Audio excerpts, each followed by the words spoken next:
In the year of our Lord 1732, a detachment of His Imperial Majesty's forces marched through the waterlogged fields of the Serbian territories, dispatched to investigate disturbing reports of graves disturbed and villagers perishing without evident cause or fever. Our orders, delivered by courier from the garrison commandant at Belgrade, were unambiguous in their simplicity: ascertain the cause of these unusual deaths and restore order to the afflicted region. Yet when the coffin lid splintered beneath our hands on that second evening, when we beheld what lay within that narrow wooden prison, we understood with terrible clarity that the dead did not rest as Christian doctrine promised, and that the approaching night would bring no peace to the living. The rain had begun before dawn, a relentless downpour that transformed the rutted track into a morass of clinging mud that affixed itself to our boots and the iron-shod hooves of our pack animals. We had departed the garrison at Sabak with the first gray light of morning. 6 soldiers under the command of Sergeant Thomas Hartley, a veteran of the Turkish campaigns whose weathered face bore the scars of 2 decades' service on the Empire's troubled frontiers. Corporal James Whitmore walked in the second position, his posture rigidly correct despite the miserable conditions, jaw set against the cold rain that found every gap in our uniforms. He was a Yorkshireman, stolid and methodical, who maintained discipline through example rather than harsh words. Behind him, Privates George Fletcher and Edmund Blackwood managed the pack mule, a contrary beast that seemed determined to test their patience at every muddy turning. Young Private William Davies, the newest member of our company and barely 19 years of age, kept close to my position and observed everything with the wide, nervous eyes of a soldier who had yet to witness the true horrors that service on the frontier might present. Father Michael Ashford, our company chaplain, walked near the mule with a small leather satchel containing his oil prayer book and the wooden cross that hung at his collar. A man of God thrust into circumstances that would test his faith more severely than any theological debate. Our surgeon, Dr. Edward Cavendish, carried his instrument case bound tightly with cord, the tools of the profession wrapped in oilcloth against persistent damp. As company clerk, I maintained official ledger and carried our powder supply, ensuring that both pen and shot remained dry beneath my greatcoat. The rain soaked through the felt of our tricorn hats and ran in cold rivulets down our necks and beneath our collars. None spoke unless the deteriorating road forced a decision regarding our path. The air carried the scent of wet straw and with smoke that drifted from the scattered farmsteads we passed without pause, our orders requiring haste despite the foul weather. Peasants working in the fields paused in their labor to watch our passage, their faces betraying a mixture of curiosity and apprehension at the sight of imperial soldiers marching with such evident purpose. We reached the village as dusk settled over the land on the second day of our march.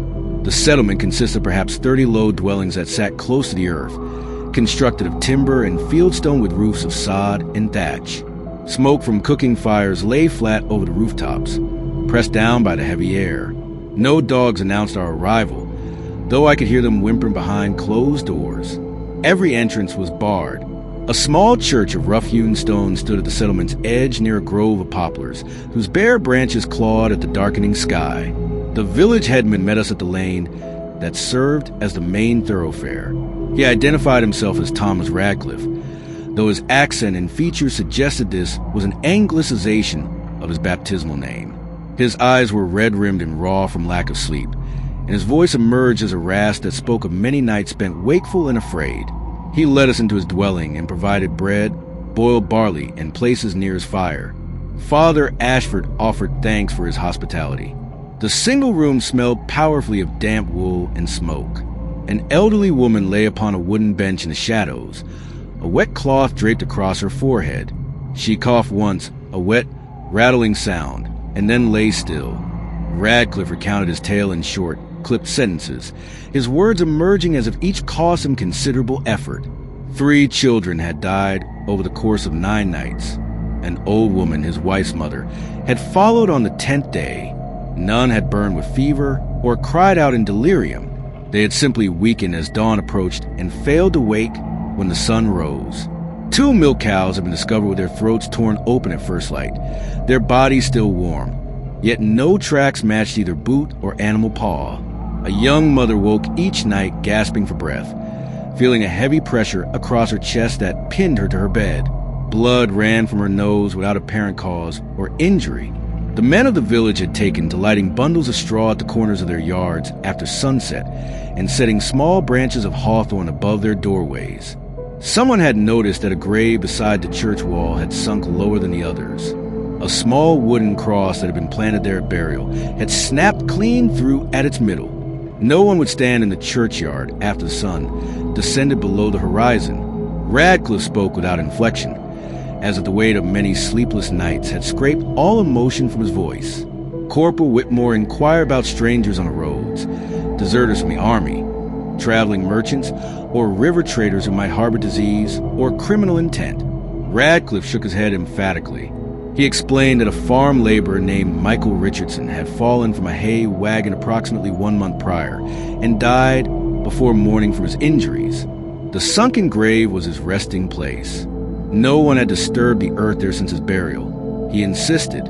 Father Ashford listened carefully and kept one hand upon the cross at his collar. He had conducted the burial services for the recent dead according to proper rites. He had not returned to the churchyard that day. He admitted with evident shame. Dr. Cavendish asked detailed questions about swellings, rashes, discoloration, stomach pains, or other symptoms of plague or typhus. Radcliffe reported none of these signs. Sergeant Hartley instructed me to record every name, date, and circumstance in my ledger. The pen felt cold in my fingers despite the nearby fire, but the page filled steadily with the grim accounting. We took quarters in the church sacristy, a small stone chamber that smelled of damp, candle wax, and accumulated smoke. We stacked our muskets beside the door and hung our soaked greatcoats along the pews to dry. Private Blackwood checked the flints in our weapons, ensuring they remained sharp and would produce adequate spark. Private Fletcher unpacked a bundle containing garlic bulbs, iron nails, and a wooden mallet. Items whose purpose I understood too well, though I had never expected to see them employed in earnest. Corporal Whitmore told him curtly to stow these items and adhere to military regulations. Fletcher left them precisely where they lay on the table and said nothing in response. No one pressed the matter further. I occupied myself rolling gunpowder into paper cartridges and tying them securely until my fingers grew stiff with cold and repetitive motion. Young Davies warmed his stockings at the coals and carefully avoided looking at the implements Fletcher had placed on the table. Outside, the rain diminished to a fine mist. At the last light of day, we walked to the churchyard accompanied by Radcliffe and the priest. Ancient headstones leaned at crooked angles in uneven rows, their inscriptions weathered beyond legibility. 6 fresh mounds of raw, dark earth rose near the wall, the soil still settling. One grave had indeed sunk considerably more than the others. Rainwater had not collected there as it should, suggesting the earth beneath remained loose or had developed a cavity. The cross that should have stood at its head lay broken in the wet grass, snapped as cleanly as if cut with a blade. Sergeant Hartley pressed his heel into the soil and withdrew it wet and soft. Corporal Whitmore observed that clay often subsided under prolonged rain, but his voice carried no conviction. Father Ashford stared at the broken cross, and then at the church wall, his face pale in the fading light. Our orders, issued by the military commandant in consultation with local ecclesiastical authorities, specified the signs that permitted us to exhume a burial: subsidence without apparent cause, reports of nocturnal disturbances, unexplained deaths in the vicinity, and the testimony of reliable witnesses. I read these criteria aloud in the gathering mist, my voice steady despite the unease that had settled in my stomach like a stone. We obtained formal consent from Radcliffe as village headman and from Father Ashford as parish priest. He granted permission with a face devoid of expression, though I observed his hands trembling as he made the sign of the cross. We fetched spades from the church. I dug alongside Sergeant Hartley and Private Fletcher, whilst young Davies held a lantern, its light wavering with each gust of wind. The earth adhered stubbornly to our blades and boots. We worked without conversation, the only sound the bite of iron into soil and our labored breathing. When Fletcher's spade struck with a hollow thud, Davies started violently, and the lantern light jumped wildly across the grave. We cleared the earth from the coffin lid with care, extracted the nails one by one with our bayonets, and levered the swollen board free. The corpse lay wrapped in a coarse burial shroud. The cloth covering the chest appeared damp from within, as if the body had released fluids rather than desiccating as would be natural. The face had not collapsed in the manner I had witnessed in other graves opened after a month's interment. The lips remained full and almost seemed to retain color.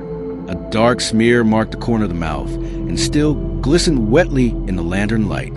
Red staining was visible beneath the fingernails. The beard appeared longer than it could possibly have grown after death, a detail that struck me as profoundly unnatural. A sharp, metallic scent rose from the coffin, reminiscent of fresh blood rather than the sweet corruption of decay. Dr. Cavendish pressed 2 fingers against the cloth above the chest and felt a soft yielding beneath the ribs where gases should have accumulated. He withdrew his hand quickly and wiped it upon his coat, his expression deeply troubled.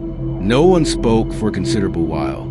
Father Ashford stared at the mouth and then at the hands, his lips moving in what I assumed was silent prayer. Radcliffe maintained his distance from the grave and watched with his jaw working, grinding his teeth together.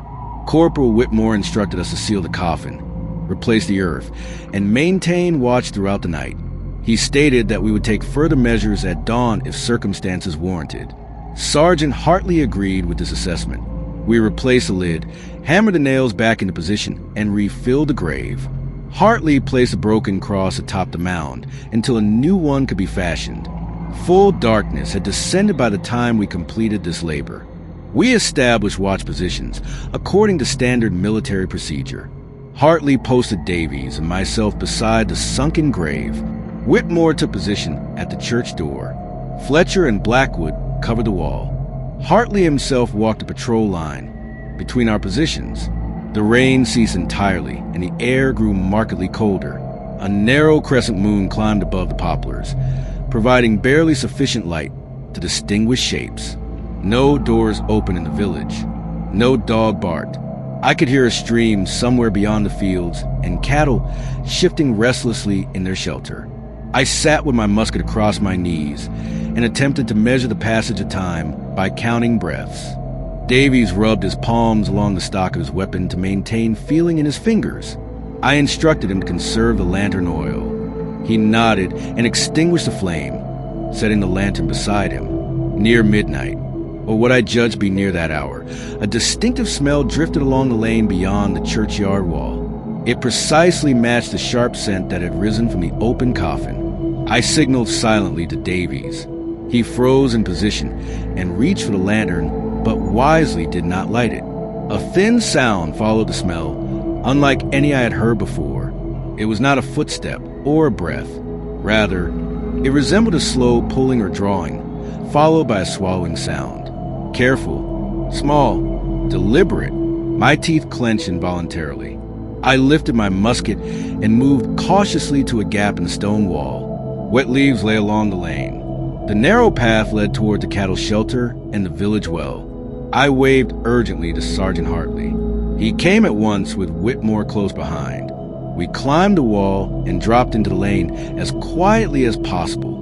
Father Ashford raised a lantern within the churchyard, and its light spilled through the gap in the stones. The thin sound ceased abruptly. Hartley advanced toward the cattle shelter. I took position near the woodpile. Whitmore moved to the well. A hen lay on its side beside the split logs, its neck torn open. The earth beneath the carcass showed only a small dark patch of blood, far less than such a wound should produce. The feathers remained neat and orderly. No drag marks scored the ground. No scattered evidence of struggle. Whitmore hauled the bucket up from the well depths. The rope dripped steadily. Dark streaks ran down the wooden staves of the bucket and shone in the lantern light. He tipped it slowly and thin red threads fell upon the stones. He did not speak, but his expression conveyed his thoughts clearly enough. Hartley returned from the cattle shelter. The animals stood calm, their heads lowered in sleep or stupor. We discovered tracks in the lane that matched neither boot nor animal paw. They were unnaturally long and narrow. The toes had sunk deeper into the soft earth than the heels, suggesting an unusual distribution of weight. The stride was short and remarkably even. Most disturbingly, the tracks ended abruptly at the edge of the stony field and did not resume beyond, as if whatever made them had simply vanished into the air. We returned to the churchyard. Radcliffe stood at the gate with a woodcutter's axe gripped in both hands, a weapon I had not observed before. He demanded to know if we had found a man. Hartley reported exactly what we had witnessed without embellishment or theory. Radcliffe set the axe head upon the ground and held the shaft with both palms, his knuckles white with tension. He informed us that his sister-in-law lay in his house unable to sleep. He declared that he would not abandon the churchyard. Father Ashford directed him to stand beneath the church porch. He obeyed without argument. We resumed our posts.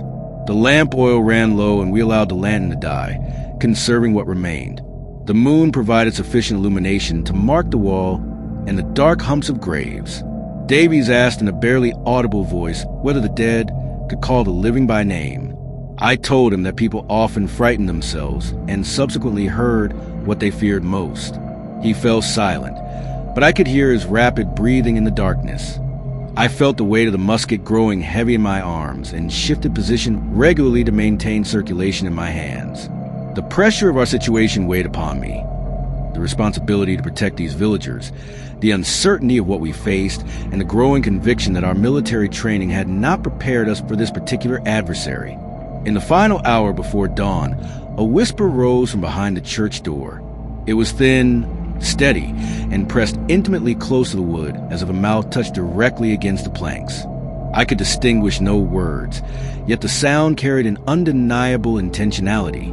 Whitmore reached the door in 3 rapid strides and set his back firmly against it. Hartley raised his musket. I brought mine to my shoulder, the stock cold against my cheek. The whisper ceased abruptly. A hard pressure touched the door from the opposite side. Many small points dug into the wood simultaneously in a tight cluster, as if fingers with unnaturally long nails scratched at the barrier. The aged wood creaked alarmingly. We held our breath collectively.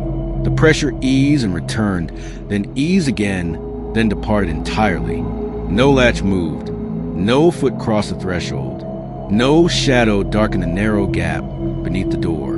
Birds began to stir in the hedgerows when the first pale color illuminated the eastern horizon. The sharp metallic smell thinned gradually and then vanished completely. Radcliffe lowered his axe and wiped his mouth with the back of his hand, his relief evident. Davies leaned his head against the wall and closed his eyes for a heartbeat. I felt no relief whatsoever, only a clear and certain sense that the coming day would not restore the village to its former state.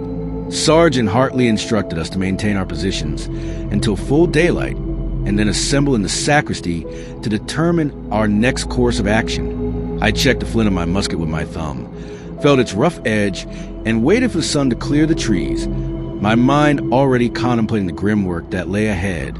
We assembled in the sacristy after the sun had cleared the tree line. The chamber retained the damp chill of night. Hartley directed us to sit and report our observations in sequence. I described what I had witnessed at the woodpile. Whitmore spoke of the contaminated well water. Fletcher mentioned the inexplicable tracks that terminated at the stones. Blackwood had nothing additional to contribute from his position at the wall. Father Ashford described the pressure against the door in a voice barely above a whisper. Dr. Cavendish noted the unusual condition of the corpse we had uncovered. Sergeant Hartley declared that the signs were sufficient to proceed with more definitive action. He instructed me to copy the military order that authorized us to disturb a Christian burial and to record the names of all witnesses. I wrote the formal words carefully and named each man present. Radcliffe signed with a mark. Being unable to write his name, we proceeded to the churchyard immediately. The ground retained water, but no standing puddles remained. The cross we had laid across the mound the previous night had shifted by approximately the width of a hand, moved by no wind or animal, for it lay too heavy for such displacement. Hartley directed us to work methodically and with proper procedure. Fletcher and I cut through the soil. Whitmore extracted the nails with a prying tool. Cavendish kept the lantern open to provide fresh air and dispel any accumulated gases. When the lid came free, the smell rose immediately, sharp and metallic like fresh blood. The cloth covering the chest displayed a dark area that had expanded significantly since our first examination. The mouth was no longer closed. The teeth had torn through the burial shroud from within, protruding through the fabric at the lips. The beard hair appeared damp at the tips as if recently wetted. The fingers had drawn inward and gripped the cloth as if seized by a violent cramp. The skin showed a color that should not have persisted after a month of burial. Pink rather than the gray or greenish hue of decomposition. Dr. Cavendish held a small mirror to the nostrils. No condensation formed upon the glass. He pressed gently at the lower abdomen and reported that considerable fluid had collected there. Father Ashford crossed himself repeatedly and then steadied his hand with visible effort. Hartley requested that the priest state the traditional methods required by local custom when such a case arose. The priest explained that the procedures known to the village elders were quite specific. Open the body cavity, sever the head completely, place it between the legs, and fill the mouth with earth from the grave itself. Radcliffe confirmed that the same instructions had been told to him as a child, though no one in his lifetime had actually performed these acts. Whitmore suggested we transport the coffin to the open yard and conduct our work, where all villagers could witness the proceedings. Hartley agreed this would help prevent future rumors and superstition. We lifted the coffin with considerable care and carried it to a clear area of grass. Dr. Cavendish opened his instrument case. He selected a bone saw and a long surgical knife. He worked without commentary, his professional demeanor unchanged despite the extraordinary circumstances. When he made the first incision, a rush of dark fluid spilled forth and soaked into the earth. It did not carry the putrid smell of normal decomposition. The muscles twitched once when he severed the neck, a reflexive contraction that nonetheless caused us all to step back involuntarily. He set the head down carefully. The eyes held a wet shine for several breaths and then dulled like cooling glass. He packed the mouth cavity with soil as instructed. We placed the head between the knees as tradition demanded. Father Ashford read a brief prayer for the peaceful rest of Christian souls. Hartley instructed me to note every action with precise times in the official record. We closed the coffin and replaced the earth. Radcliffe stood throughout with his axe lowered, observing every detail without question or comment. When the mound was level once more, Radcliffe informed us that his sister-in-law had worsened with the dawn. He pleaded with us to attend her. Hartley dispatched Cavendish, Davies, and myself, whilst Whitmore remained to address the villagers who had gathered near the lane, clearly disturbed by what they had witnessed. The house was low-ceilinged and dark despite the morning sun. A young woman lay upon a straw pallet with her hands folded upon her chest. Her lips appeared pale at the edges, almost bloodless. Dr. Cavendish examined her pulse and eyelids with practiced efficiency. He opened his case and mixed water with a measured dose from a glass vial. He instructed her to drink.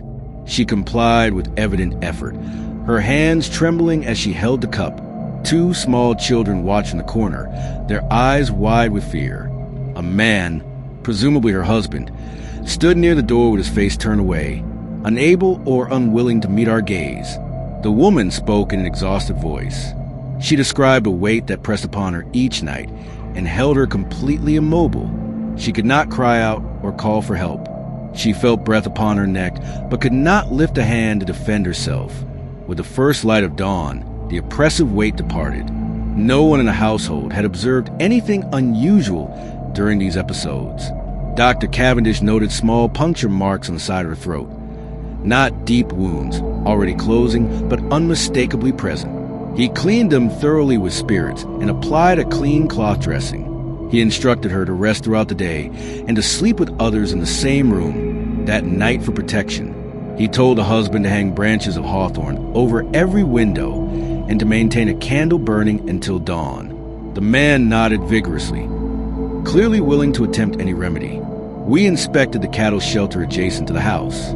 The earthen floor showed a dry, swept appearance as if something had passed across it at low height. A patch of hair clung to a wooden post, fine and pale, resembling neither wool nor cattle hair. I wrapped these strands carefully in paper and secured them within my ledger for later examination. The well rope had been cut and spliced near the bucket. The knots were tight and professionally tied, showing no loose ends or fraying. I recorded this observation as well. We visited 3 additional houses where the occupants reported disturbed sleep. In each dwelling, the same puncture marks appeared at the throat or chest of one sleeper. No blood had stained the bedclothes despite the wounds. No animal sounds had been heard during the night. All indicated the church when we asked them to point toward the source of their fear. By midday, The sky had cleared and weak sunlight warmed the yard. Whitmore dispatched the men to cut fresh stakes from ash and hawthorn trees. Blackwood split them with a measured, rhythmic motion. Fletcher hammered iron nails through the heads of each stake, leaving the points protruding sharply. Hartley sent Davies with me to collect straw and barrel lids for fashioning torches for the coming night. Dr. Cavendish boiled water with juniper berries and rosemary and instructed the village women to wash thoroughly the rooms where the sick lay. Father Ashford spoke at length with the village elders regarding sins or quarrels that might have brought this misfortune upon them. They offered nothing more than the ordinary hardships of rural life and the grief of recent burials. During the afternoon, we systematically examined the other graves in the churchyard. The recent burials showed no changes. At one ancient headstone, the earth felt oddly hollow beneath my spade in a narrow channel running towards the wall. We followed the soft depression carefully and discovered a rat hole that had widened considerably. The bones within were clean and small, clearly the remains of the rodent's own prey rather than human remains.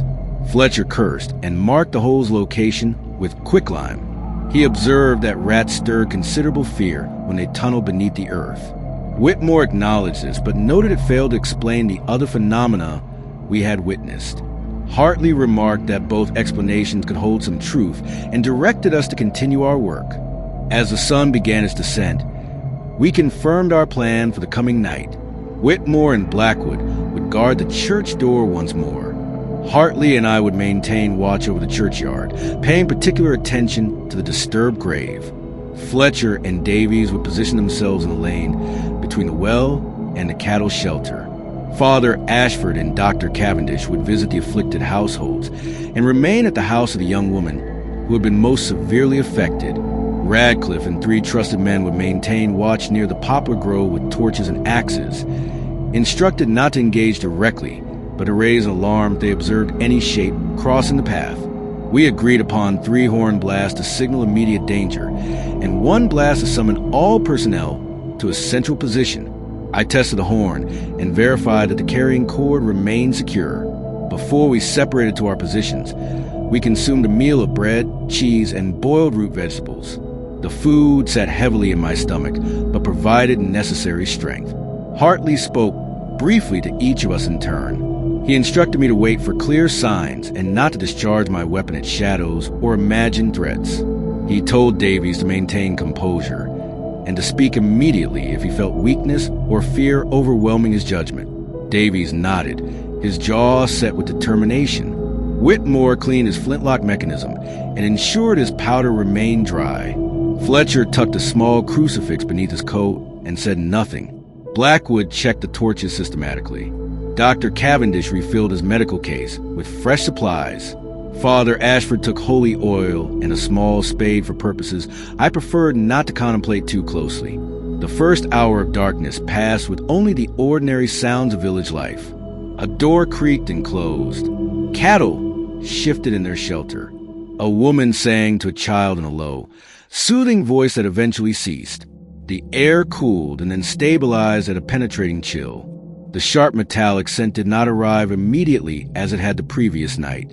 I walked my assigned line along the graves with my musket at ready position, and the sharpened stake tied at my side with a cord. Hartley kept to the wall and glanced regularly toward the lane. A movement appeared near the edge of the churchyard. Not a man and not a dog.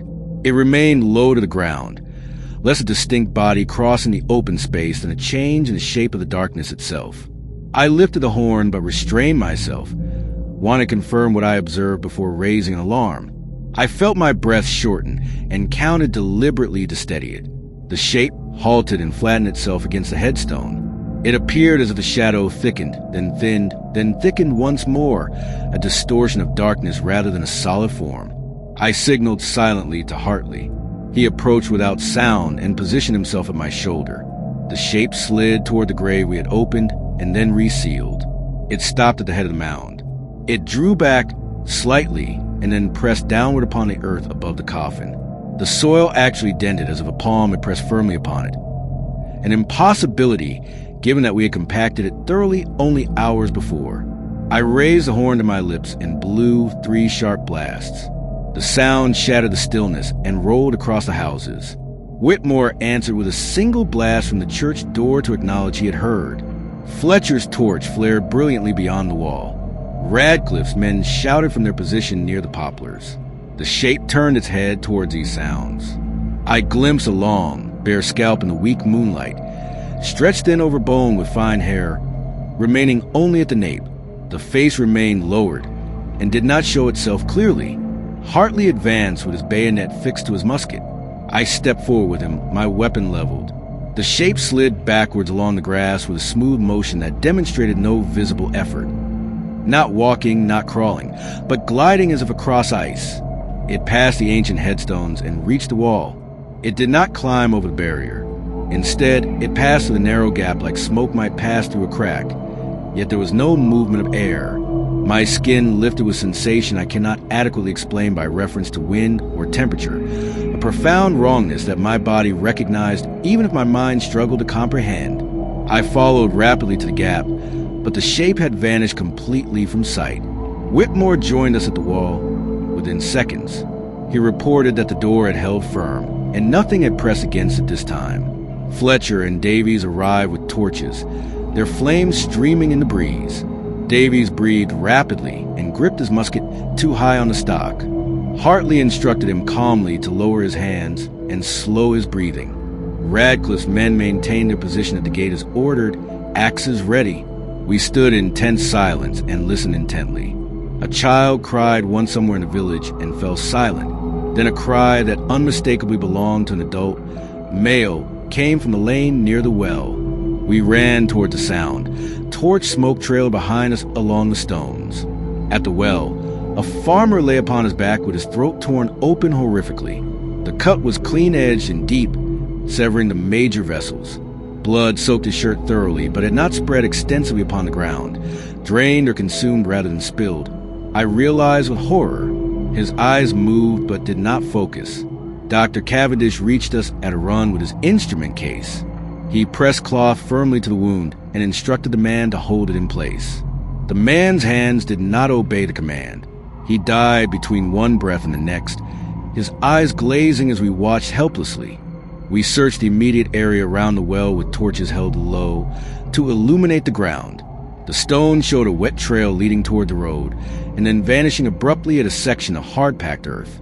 No footprints, no drag marks. The rope at the bucket had been cut once again, but the bucket remained hanging in position. The water within it appeared darker than it should. Whitmore lowered the bucket and raised it once more. Thin red threads ran down the wooden sides, confirming our fears.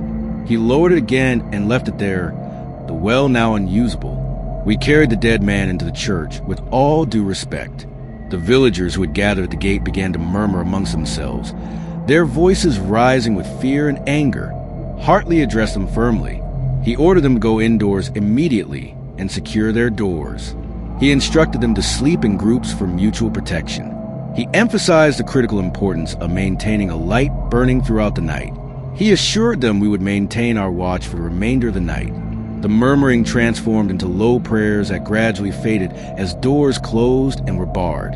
Only Father Ashford, Radcliffe, and the village elders remained with us. Dr. Cavendish washed his blood-stained hands at the font and dried them upon his sleeve. He stated that the wound had been inflicted by a narrow mouth with teeth concentrated at the front, sharper than at the sides, not the dentition of a wolf or dog. He made no attempt to explain it further, and none of us requested additional theorizing. We resumed our posts. The night held its form without wind. No additional cries came from the village. Once a hen flapped and squawked in a shelter and then settled. The moon moved behind a cloud bank and did not reappear. I stood with my musket and fell in exhaustion that nonetheless did not open any path toward sleep. I kept my mind focused upon our tactical plan and upon the decisions that would need to be made at first light. When dawn arrived, we would need to determine whether to set a trap at the grave or at the vulnerable houses. We lacked sufficient numbers to do both effectively. I thought of the young woman who could not breathe at night, and of the dead farmer by the well. I harbored no doubt whatsoever that the creature would return. I checked my priming once more and waited for first lightning of the eastern sky, my thoughts dark and troubled.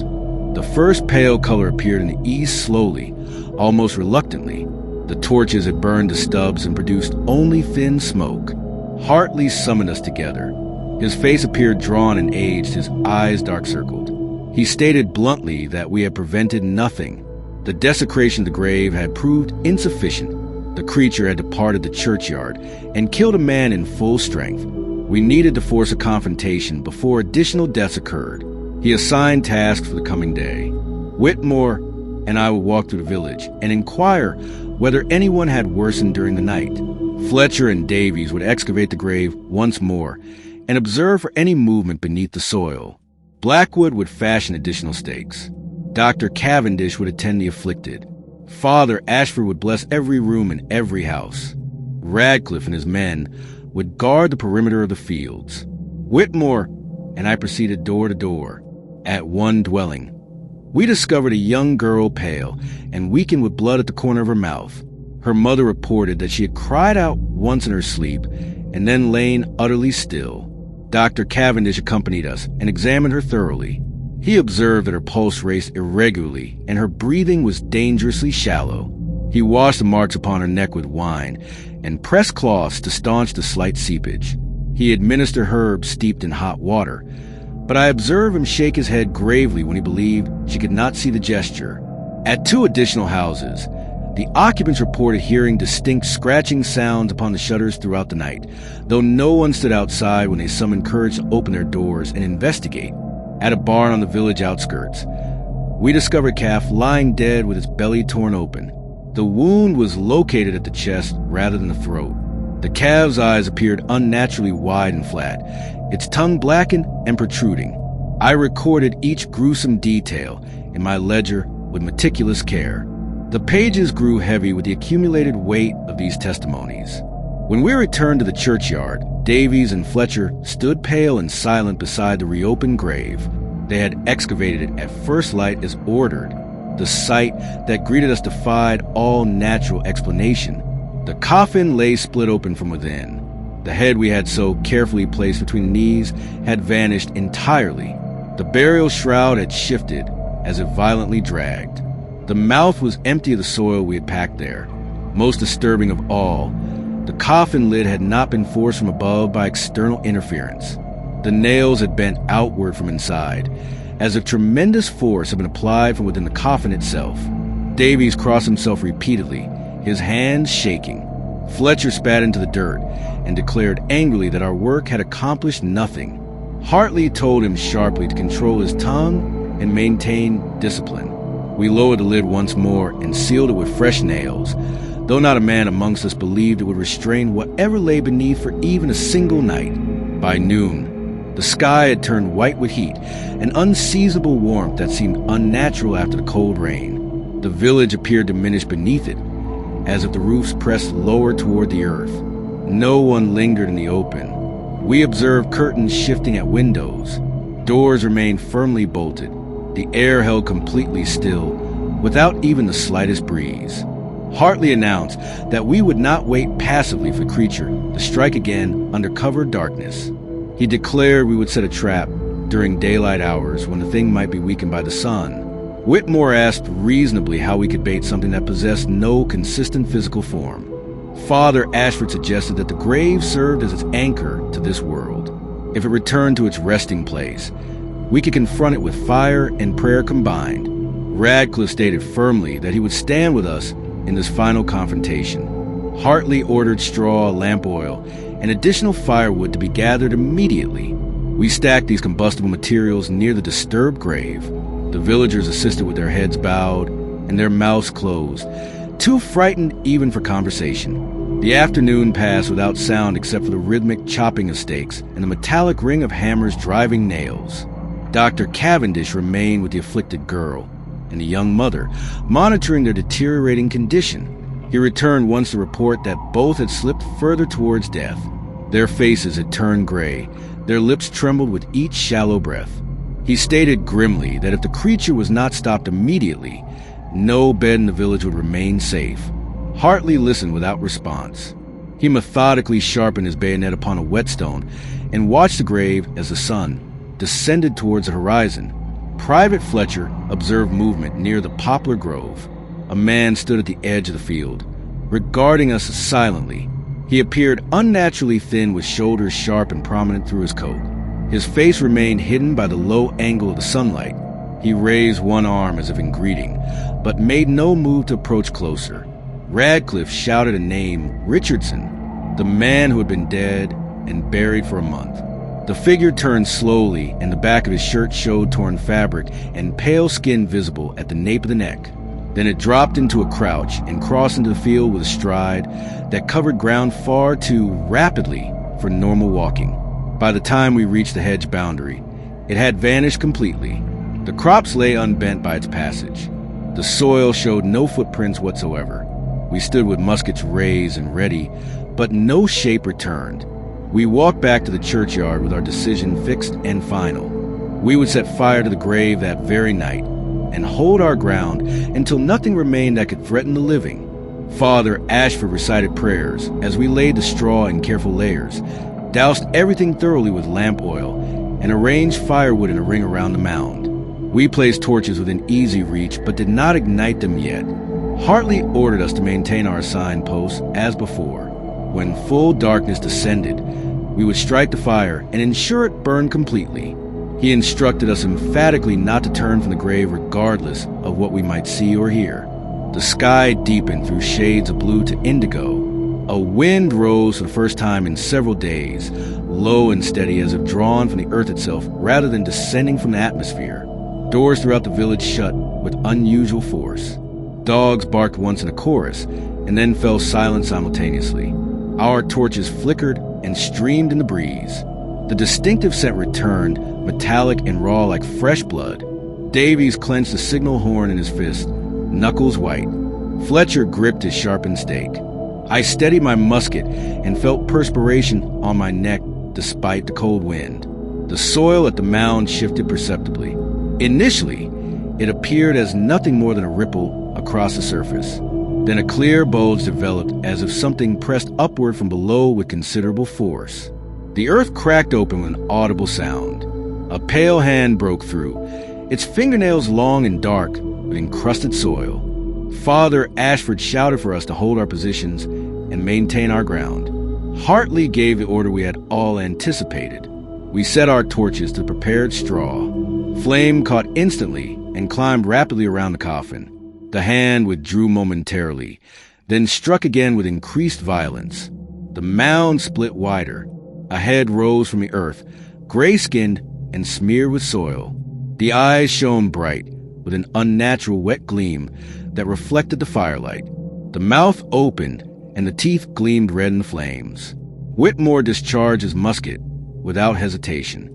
The ball struck the temple directly, but the figure did not fall or even stagger. It pushed higher, shoulders and chest forcing through the collapsing soil. The beard was matted with dark fluid that glistened wetly. The lips had torn back from the teeth in a permanent snarl. It turned its eyes upon us, not clouded like those of a corpse, but sharp and focused with terrible intelligence. Fletcher thrust forward with a stake, but the creature caught the wooden shaft and bent it with casual strength. Hartley lunged with his bayonet fixed. The steel pierced the shoulder, and the thing emitted a hiss without drawing breath, a sound that came from deep within its chest. Fire roared higher around the mound, flames climbing toward the night sky. The smell intensified until my throat burned with each inhalation. I raised my musket to my shoulder and fired directly into the chest at close range. The body staggered backwards slightly but did not fall. Davies blew the signal horn, the blast sharp and frantic. The villagers cried out from their houses, their voices carrying terror and anguish. The creature struck at Hartley with one clawed hand, tearing cloth and flesh from his forearm. Blood sprayed across the disturbed earth. Whitmore jammed his sharpened stake into its side and drove downward with all his strength, forcing the point deep into the soil to pin it in place. Father Ashford shouted prayers at maximum volume, his voice hoarse and breaking. Flames caught the burial shroud and spread rapidly along the matted hair. The eyes rolled completely white and then turned black as ink. The body twisted with a strength that made the very ground shake beneath our feet. Blackwood struck repeatedly at the neck with his axe, again and again with desperate force until the head finally tore loose and rolled into flames. The limbs thrashed violently once. Fingers claw at the air, then went abruptly still. The air itself seemed to shake with sound like a low groan that emanated from the ground rather than from any living throat. Then it ended completely. Only the crackling fire remained, consuming what had once been human. The villagers began to gather cautiously at the gate. No more cries came from the houses. No oppressive weight pressed upon sleeping chests. The metallic smell thinned gradually and dispersed on the wind. Hartley stood with blood streaming from his torn arm, his sleeve hanging in shreds. Dr. Cavendish bound the wound tightly with clean cloth strips. Davy sat with his musket across his knees, staring into the fire with eyes that had seen too much. Whitmore gazed at the blackened head in the flames until the skin burst and fell away from the skull. Fletcher leaned heavily upon his stake, his shoulders shaking with exhausted breath. Father Ashford spoke the final prayers and marked the air with the sign of the cross, his voice barely audible. When the fire had burned down to glowing embers, we buried the ashes deep in the earth and covered them with quicklime to prevent any possible regeneration. We sealed the grave with heavy stones carried from the church wall itself. The villagers helped in complete silence, too awed or frightened for speech. At dawn the following morning, the young girl and the young mother both woke with healthy color returned to their cheeks. No fresh marks showed upon their skin. The cattle lowed normally in their shelter. The air held no trace of that distinctive sharp scent. Radcliffe thanked us with tears streaming down his weathered face and laid his axe at the church wall as an offering. We departed with the sun at our backs, our boots heavy with accumulated earth and ash. Hartley's arm was securely bound, but he walked steadily and without complaint. No one spoke for a considerable time as we marched along the muddy track. I wrote the final official account in my ledger that night by candlelight in our quarters at Sabac. The words did not ease my troubled mind, but they established a permanent record of what had occurred. We had confronted what the village feared most, and it had proved itself terrifyingly real. We had met it in combat, burned it to ash, and consigned it permanently to the earth. The official report I submitted to the military commandant at Belgrade omitted nothing of substance. I recorded the testimony of witnesses, the physical evidence we discovered, the measures we undertook, and the final confrontation. The document was filed in the military archives, where it remains to this day, available for examination by those with proper authority and sufficient courage to contemplate its implications. In the months that followed, I learned that similar incidents had been reported throughout the Serbian territories and in regions of Hungary, Moravia, and Wallachia. The military and ecclesiastical authorities were compelled to establish formal procedures for investigating such cases. Medical men began to study the phenomenon with scientific rigor. Though their explanations satisfied neither the common people nor those of us who had witnessed these events directly. Sergeant Hartley's arm healed cleanly, though he bore the scars until his death many years later in a conventional military engagement. Young Davies requested transfer to a garrison far from the frontier, unable to reconcile what he had witnessed with his understanding of the world. Dr. Cavendish published a brief medical paper on the subject, carefully worded to avoid accusations of superstition or madness. Father Ashford wrestled with profound theological questions regarding the nature of evil and the boundaries between life and death. As for myself, I have never returned to that village. I have no desire to walk again amongst those graves or to stand watch in that churchyard. Yet I cannot forget what occurred there during those dark November nights in the year 1732. I cannot dismiss it as fever dream or collective delusion. The evidence filled the pages of my ledger. The blood stained the earth. The dead did not rest as they should, and we were compelled to grant them that rest through fire and steel. I write this expanded account not to frighten or to entertain, but to establish a complete historical record. Future generations may dismiss our testimony as the product of ignorant times and superstitious minds. They may explain through science what we confronted with sword and flame. But I was there. I witnessed these events directly. And I know with absolute certainty that on those nights in that Serbian village, the boundaries between life and death proved far more permeable than Christian doctrine suggests. The creature we destroyed was neither demon nor departed soul awaiting resurrection. It was something that medical science could not then explain, and perhaps cannot adequately explain even now. It fed upon the living. It possessed terrible strength. It demonstrated intelligence and purpose. And it would have continued to kill until no one remained in that village, or until someone found the courage and means to destroy it completely.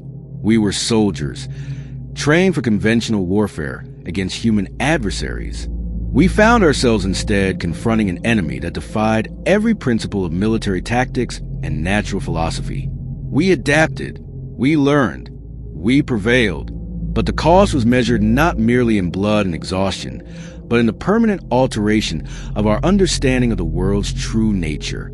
I am an old man now, my campaigning days long past.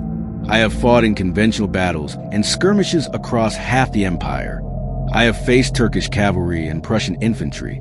I have stood in the line whilst cannonballs tore through our ranks. Yet nothing, absolutely nothing, in my long military career compares to those nights in that Serbian churchyard when we fought against something that should not exist yet undeniably did. The village recovered, I am told. New families moved into the abandoned houses. Children were born and grew to adulthood. The incident faded into local legend, remembered only by the eldest inhabitants who had lived through it. The stone we place upon that grave remains undisturbed. The church still stands. Life continued as it must. But I remember. Sergeant Hartley remembered until his death. We all carried those memories until the ends of our respective lives.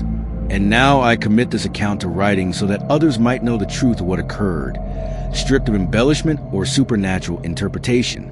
We faced a thing that fed upon human blood, that possessed unnatural strength, that could not be killed by conventional means. We destroyed it through fire, dismemberment, and the strength of our combined will. Whether such creatures remain in the dark places of the world, I cannot say with certainty. I hope most fervently that they do not.